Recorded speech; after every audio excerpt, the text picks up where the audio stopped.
Il Gocceano era situato in un luogo veramente strategico. A nord aveva Monte Acuto e nella sua parte orientale stavano sia le baronie che la Barbagia di Nuoro, mentre a sud stavano il Marghine, mentre a oriente i Meilogu. Il Gocceano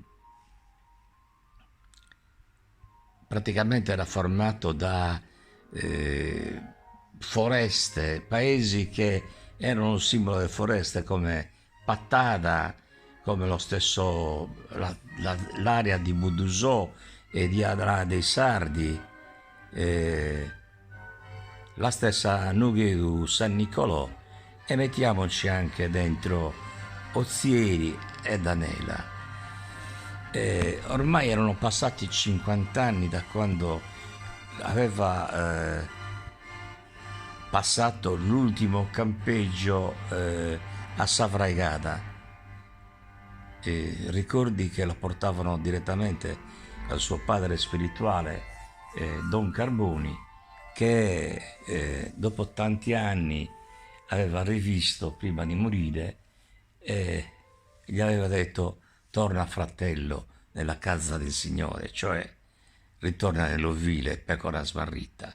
E perché pecora smarrita? Perché qualche anno prima ne avevo combinata una delle mie, scaraventando un piatto di polpette fumanti contro un dirigente dell'Azione Cattolica ed ero scappato per chilometri e chilometri finché non ero stato ritrovato in mezzo a delle ortiche, dolorante, nella foresta demaniale di Fiorentini.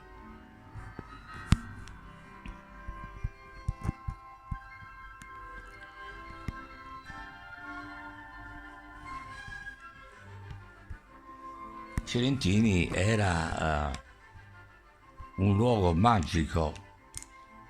Per chilometri e chilometri ci sono dei prati immensi, ricchi di bestiame e di aree archeologiche.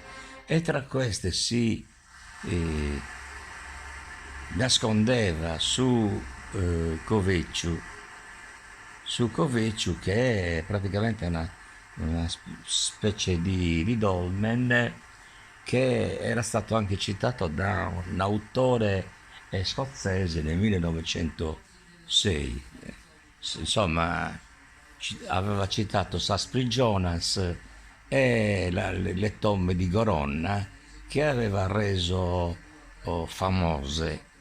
Il Duncan aveva scritto questo interessante libro sui nuraghi, sui dolmen e sulle tombe dei giganti. E adesso loro si trovavano a Saspri-Jonas, una tomba particolare, molto strana, diversa dalle altre, prima di tutto perché presenta tutti gli aspetti di una tomba dei giganti, dall'esedra all'ampio corridoio dove si vede chiaramente la struttura intatta, l'entrata, il corridoio e l'esedra.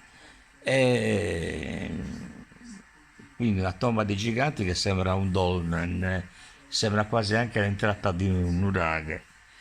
E quindi una tomba di giganti, diciamo così, atipica.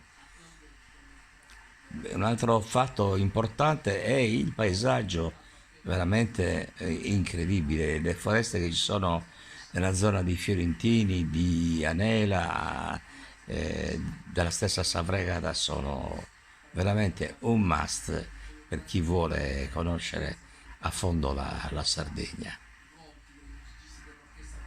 Ritornavano ancora alla sua mente tutti i cronotopi che lo portavano ai ricordi dalla fontana di Giudassu al campo sportivo dove venivano organizzate le Olimpiadi dell'Azione Cattolica, l'Albero delle Streghe, la Biolaiu, la Madonnina, insomma tutta una serie di luoghi che scatenavano in lui ricordi. Ricordi è un passato che ormai cercava di dimenticare, ma che stava impresso nella sua mente e nel suo cuore.